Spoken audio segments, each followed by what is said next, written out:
Hi and welcome to the Ruby Tuesday. My name is Ruben and this is my review for the Fear Index, a new mini-series on Sky in the UK at least. It's something I wanted to get to sooner on Thursday, but we've been snowed under with the amount of content that we've had. So here we are. Non-spoiler, have you heard of this? Were you excited about this? Have you veered into it, or have you been waiting to see what other people are saying about it? Let's jump in. A scientist turned Wall Street tycoon becomes the target of a plot to destroy the world's financial markets. I'll be honest, I didn't know much about this series. All I saw was Josh Hartnett was the main protagonist, and I thought, yeah, okay, I like Josh. It's been a while. I used to love him in the late 90s, early 2000s. I thought some of the action movies or the rom-coms he did were pretty good, and then he kind of went out of the limelight. I think my favorite of his is in The Faculty. I love that film. I've got a big soft spot for that film. So Josh Hartnett plays this tycoon, but it's more a psychosis story. Well, at least that's what it felt like to me. And it's a very complex, nuanced story that I feel like misses the mark a lot of the times, unfortunately. There are only 4 episodes.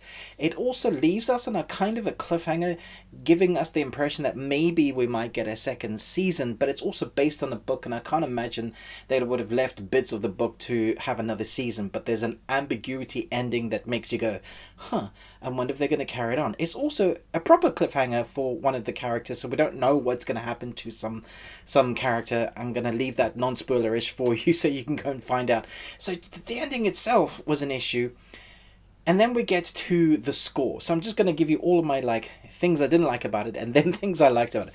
The score for the first 3 episodes is possibly the worst score I have ever heard for a TV series ever.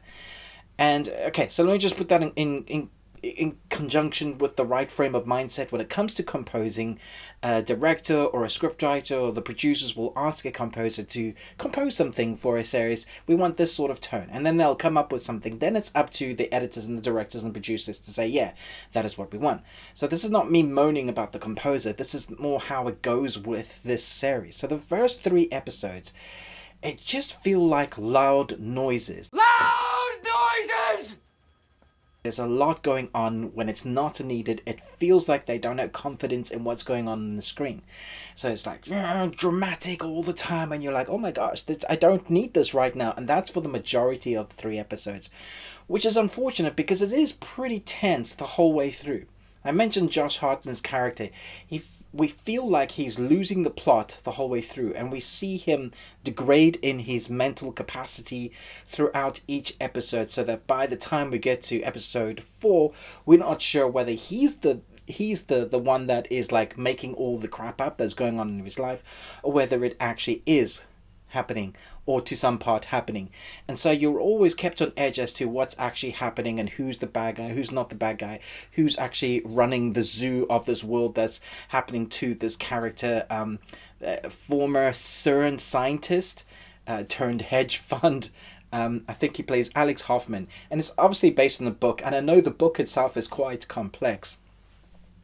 I just feel like it misses the beat more than it hits the beat. Like, what it takes to take a book and put it into a series and make that work. And then with the really weird score for the first 3 episodes is another a notch in the belt of I wasn't quite appreciative of this series. However, episode 4, when it finally starts wrapping up, it does get more exciting. You kind of understand what's happening. It's answering a few questions, and the score is much better. It feels more cinematic, and I guess you're getting more cinematic episodes, but it's also in the right places.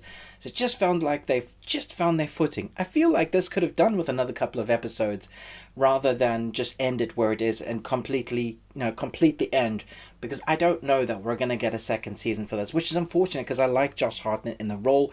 He plays crazy at times, reminded me of Nicolas Cage, in some of the crazy roles we've seen him play, but also really a disturbed person that you just want to catch a break. It feels like he's not catching a break. There are other protagonists in this as well, his wife and the guy that he shares his business with, and I always felt uneasy with that character, and you're always kind of wondering what the wife is going to do.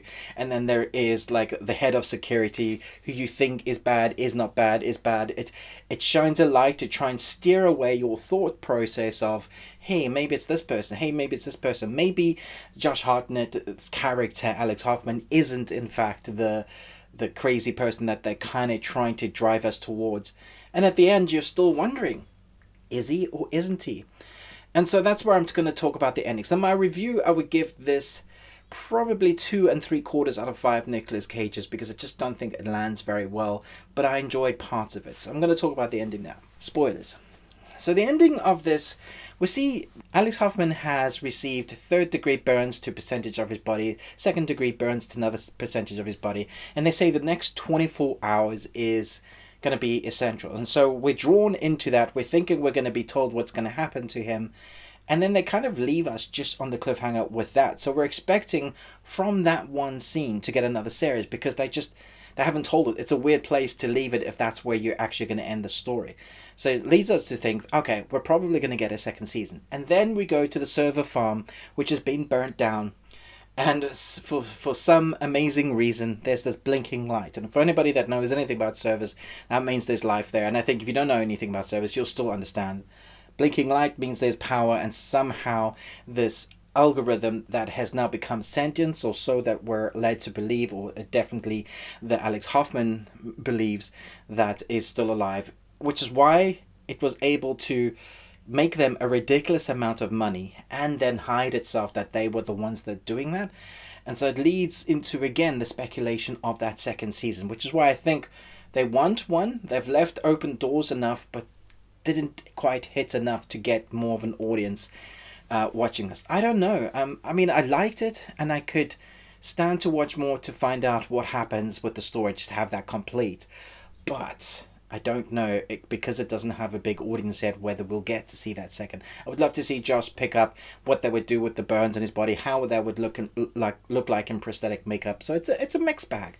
Let me know your thoughts below. What is your favorite Josh Hartnett film or TV series? Thanks so much for watching this, but most of all, until next time, remember, live long Tuesday.